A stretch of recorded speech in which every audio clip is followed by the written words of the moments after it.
this is the one time I'm grateful that Konohamaru is trash, because if he wasn't trash, we wouldn't get to see Boruto do such an amazing move on Matsuri. So I'm grateful, man, for him being trash. I am very grateful.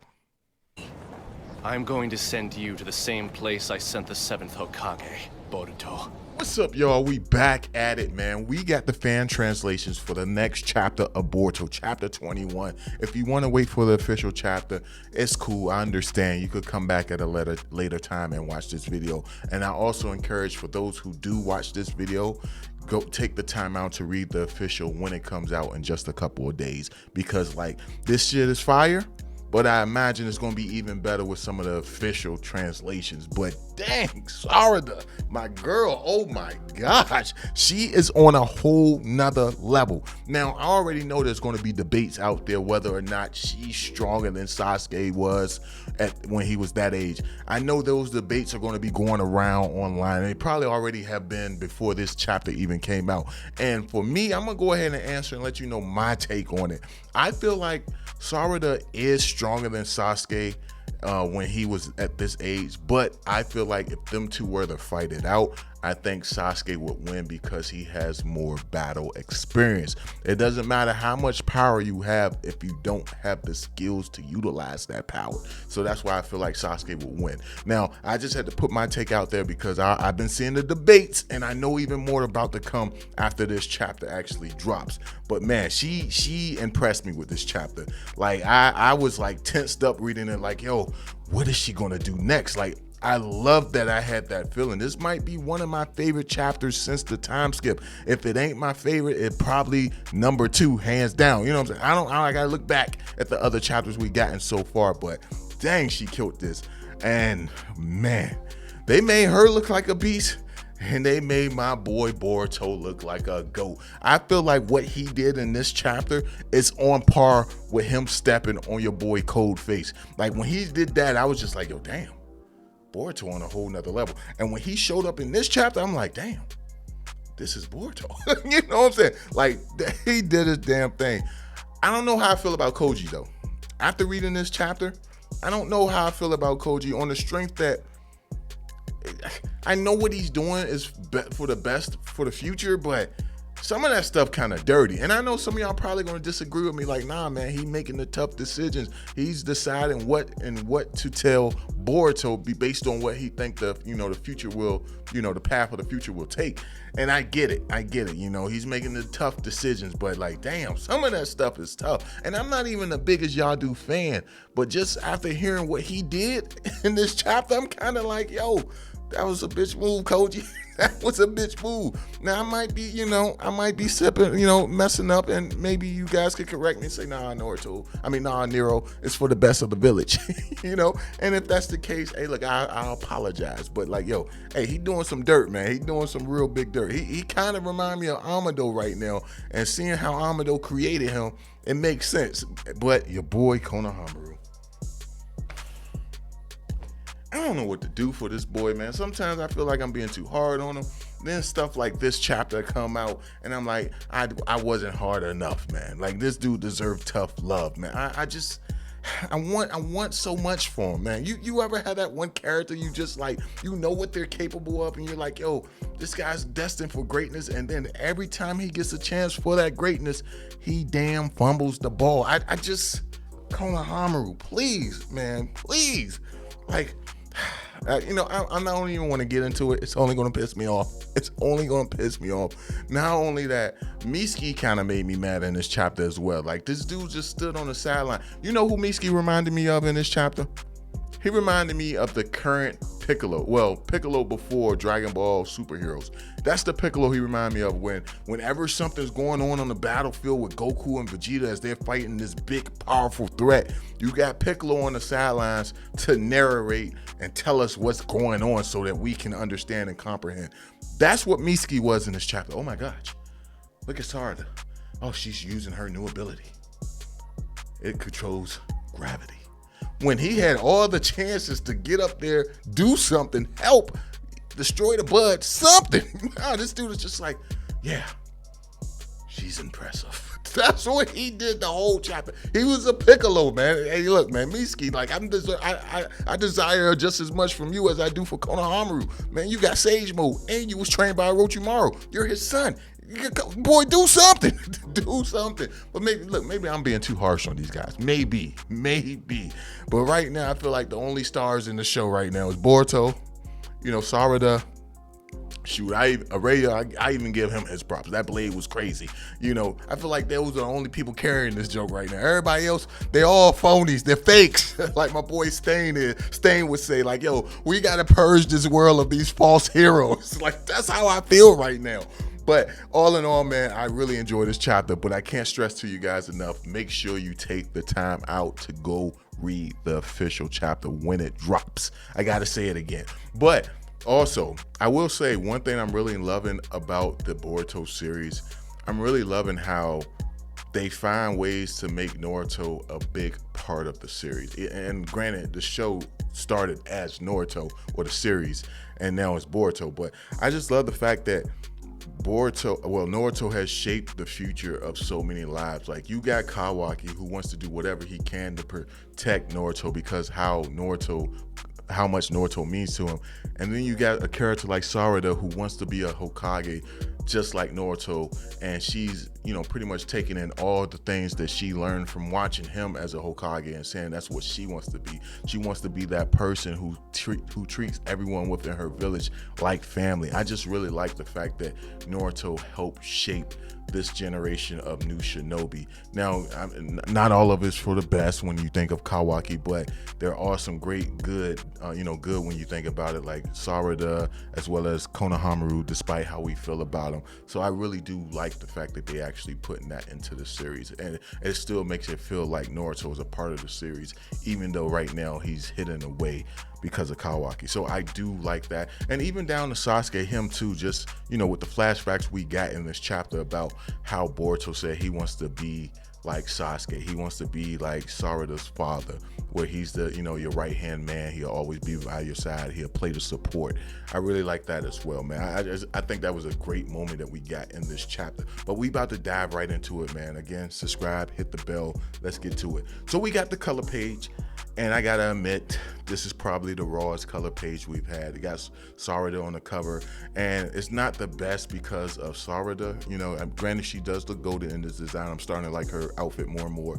But the background, like the way they got the red and the black background, it looked goated as hell. Plus, not to mention her new ability, you know what I'm saying? Hopefully I'm pronouncing it right.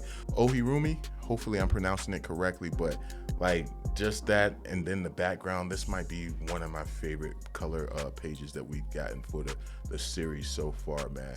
But let's get into it. The chapter starts off with a flashback where you got Sarada. She's having a conversation with Chocho. We ain't seen Chocho in quite some time, but they're pretty much saying their dreams, and Sarada says that her dream is to become a Hokage just like the seventh, and you got Chocho saying like, yo, that's a pretty big dream.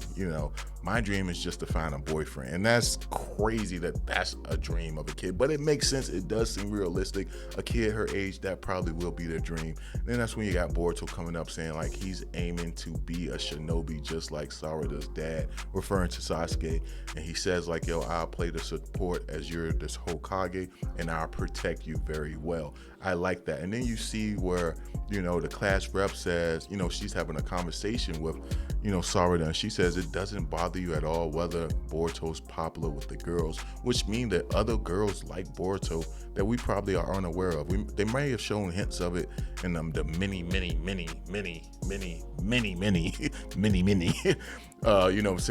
filler episodes of the Boruto anime.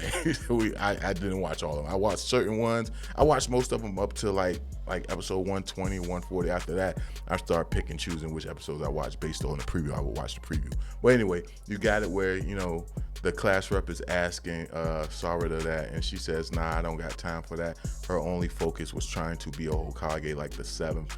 And because of that, she kind of pushed her feelings to the backside. And you have it where it shows a flashback of when, Boruto's eye gets cut by Kawaki, and you got Sarada seeing the pain that she caused Boruto, but at the same time she's still hiding her true feelings, and how omnipotence came into play and pretty much switched the places of Kawaki and Boruto, and how Sarada felt like, why is it always him? Why is it Boruto who always suffers? And because of that moment, she was able to unlock a power unlike anything we've ever seen before in the series of Boruto. Her herself is unaware of what she just did, and it's crazy. I'm curious, like, when that did unlock, now that I'm thinking about the moment, she didn't feel like something different within her body, and maybe she thought that feeling she had was something far as like her emotions towards Boruto. So maybe that's what she was thinking, as opposed to it actually being something different with her eyes. But you got it where another flashback is showing, Sasuke have a conversation about Boruto, explaining that, her Sharingan went through a mutation process, awakening, her power. It was triggered by something extreme or a mental, emotional shock. And it's just like, man, dang, okay, that's what it is. I'm really digging it, man. I like the flashbacks. I like the fact that we get to see Sasuke. And I like the fact that Sasuke says something, something crazy happened, something unexpected, something unpredicted happened, something that us mere mortals can't understand. I like that Sasuke was saying that. And he thinks about how, his daughter looked when she was talking to him, when she was saying, Papa, Boruto didn't do anything wrong. The unthinkable happened. You guys are all being tricked. Everyone's being tricked. And I like the fact that Sasuke, and I probably said this in my video when this chapter happened, I just like the fact that Sasuke went against all reasoning, and he just trusted his daughter despite everything that was going on in the world and everything his memories was telling him.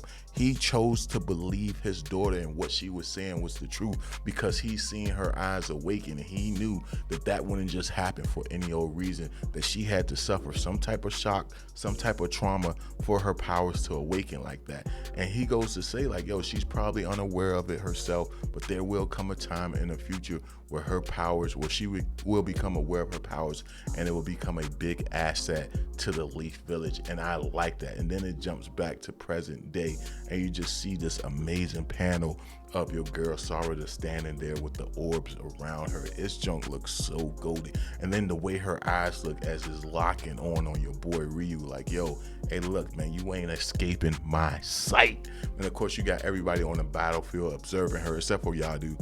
Yadu seems to be unconscious. She's on the verge of dying. I'm not sure if she's actually dead at this point, but we do know she's on the verge of dying. But you got it where Ryu doesn't waste, he doesn't hesitate. He doesn't waste no time. He sends in his iron sand to try to hit her.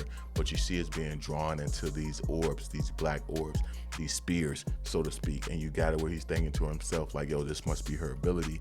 But long as I go in the opposite direction of these spears, I should be able to take her down. Of course, you have a moment where she stops to talk to Mitsuki, and she tells Mitsuki, like, yo, take care of Araya and Yadu, and focus on protecting yourself.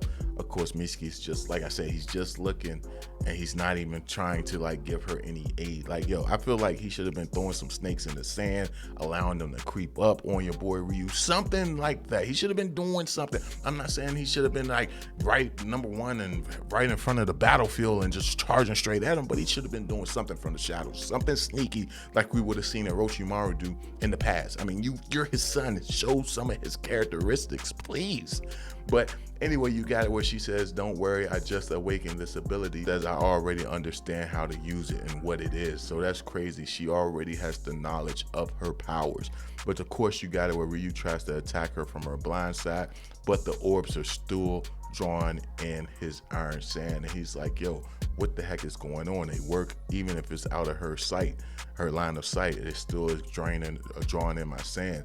And of course, you got it where he sees another orb right behind him that's drawing in even more of his sand. It's in the opposite direction. He doesn't seem to be too concerned, but at the same time, he does see it as a problem, and he's thinking to himself like, yo, there's got to be something I could do to take her down. So he starts to count all the spears around him, and at this current moment he sees about 4 different spears, and he's trying to come up with a plan to actually take her down. But then next thing you know, him as well as the claw grimes that's around him begin to float in the air, as well as Sarada. And I'm not gonna lie, the panel of her in the air floating, and she's just standing there just like with that aura. She just has that aura, and everyone else is like, I can't control my body. But you see only the enemies and her are floating, and people such as Mitsuki, Aria, and Yadu, they're still on the ground, meaning she can choose what she wants her gravity, her spears to affect. Of course, you got it where Ryu still tries to go in and attack, and he tries to pull himself to the ground with his iron sand, but his iron sand is still being drawn into the spears. And of course, you got it where he's getting closer and closer to one of the spears, and he's looking at Sarada dead in her eyes. And I like this, how her gaze doesn't stop focusing on him, and it kind of gives me flashbacks of when your boy Sasuke fought I can't think of the girl name, not the girl, but the guy name who had the ice ability at the beginning of the Naruto series. The name escapes me, man. Haku.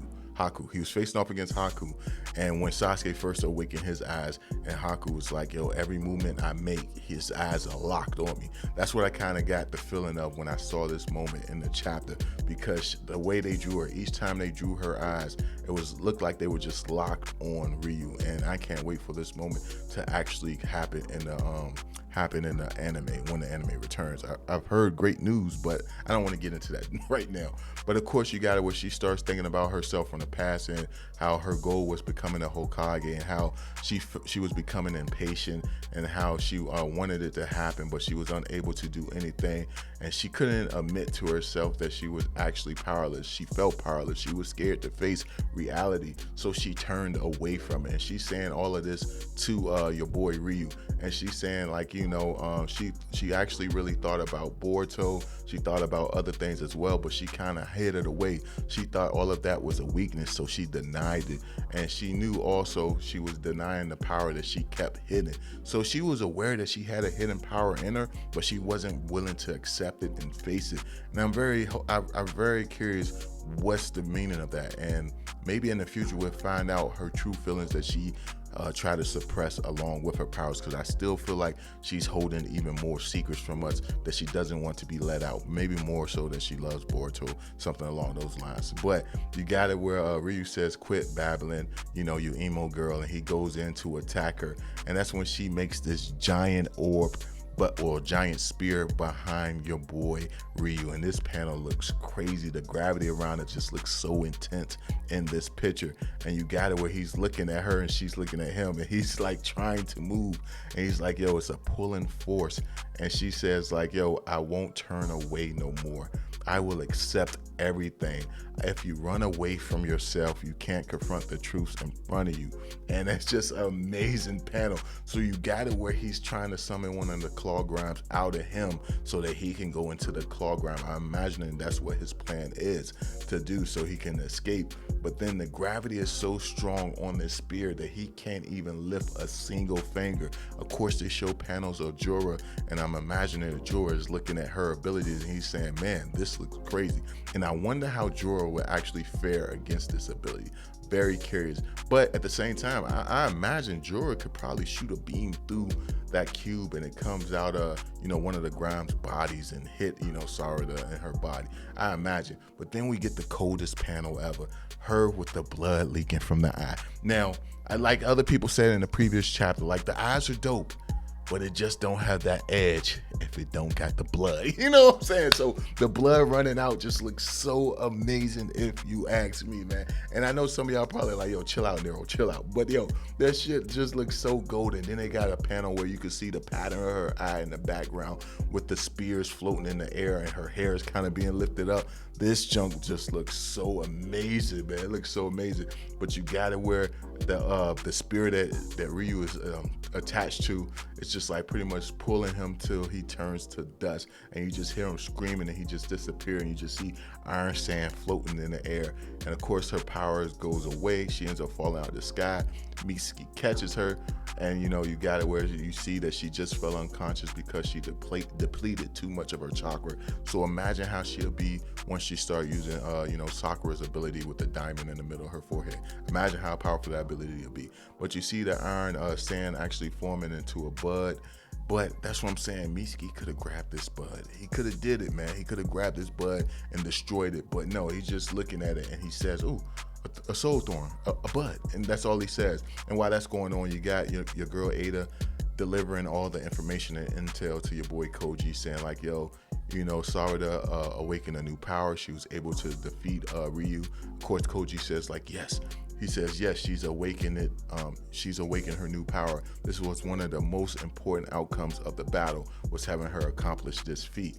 And of course, you got it where Ada says like, yo, but it's a shame about Yadu knowing that she passed away. Of course, Koji says it couldn't be helped. Her sacrifice made great contributions to the overall outcome. It was not in vain. And of course, Boruto looks and says, hey, yo, answer me truthfully. Was there a future where everyone lived and Sarada still awakened her power? So there was a future where this actually happened, but I guess that was the slimmest chance, and Koji wanted to make sure that she awakened her power. So that's why he didn't allow Boruto to go. That's what I'm saying. Like, that's crazy. Like, yo, Naruto and other characters would have took that gamble. They would have said like, yo, a 1% chance is better than 0. We're gonna go out there and make sure that she survives and Sarada still awaken her power. But Koji said he didn't want to risk it. He wanted to go with the most sure way that she would have obtained that powers. And you got it where Koji goes to tell Boruto, at the very least, I'll say this. If you had attempted to provide backup, Sarada would have never awakened it. I judged this for a reason and I made this decision. Of course, your boy Boruto looks very upset about it. And then he asks what's going on with Konohamaru. And then Ada goes to say like, yo, he's on the verge of being killed because of what's going on with Matsuri. And then Koji says like, yo, if you go out there, you'll be killed. I saw several different patterns that came to this conclusion. Meaning he did see some conclusions where Boruto was able to survive, but majority of them was him being killed by Jura if he went to that battle. But of course, you got it with Konohamaru who's on the verge of death. And I'm like, bruh, please just do something to survive, man. Please, man. But he's on the verge of death, and you got Matsuri. She's upset. She's saying, you tricked me, you scumbag. I won't forgive you. And you got it where she's about to go in and attack, but Boruto shows up, and the stance that he has when he lands just looks so cold, with the sword in one hand, the other hand just like, this panel is just cold as crap if you ask me. And of course, before she could even say the name Boruto, she gets out Bora. And then next thing you know, she's slashed into a million pieces, and you just got Konohamaru looking at Boruto like, what just happened? Like, Konohamaru is still looking in the other direction of Boruto. Like, that's how his eyes saw how fast Boruto moved, which is insane. And of course, you got it where it jumps back to Koji, and he's saying like that hard-headed brat. You know what I'm saying? Why did he do this? You know what's gonna happen. And of course, they show Jura, and he says, oh, so you have appeared, Boruto. And that's how the chapter ends.